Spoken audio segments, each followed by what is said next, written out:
আসসালামু আলাইকুম বন্ধুরা, আজ আমরা যাব বীরশ্রেষ্ঠ নূর মোহাম্মদ শেখের সমাধিস্থলে। নূর মোহাম্মদ শেখ জন্মগ্রহণ করেন 26শে ফেব্রুয়ারি 1936 সন, গ্রাম যশোর জেলার নড়াইল থানার মহিষাখোলা গ্রামে।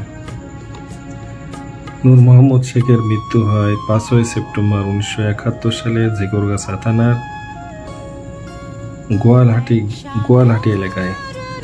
তাহলে চলুন যাই আমরা নূর মোহাম্মদ বীরশ্রেষ্ঠ নূর মোহাম্মদ শেখের সমাধিস্থলে। যশোর জেলার শার্শা থানার কাশীপুর গ্রামে নূর মোহাম্মদ বীরশ্রেষ্ঠ নূর মোহাম্মদের সমাধিস্থলের সাথে আরও 6 জন বীর শহীদের সমাধি আছে এখানে।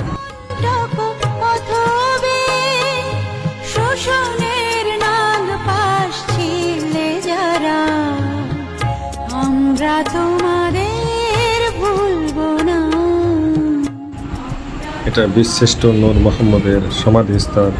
ওনাদের আত্মত্যাগের বিনিময়ে আজ আমরা পেয়েছি স্বাধীন বাংলাদেশ।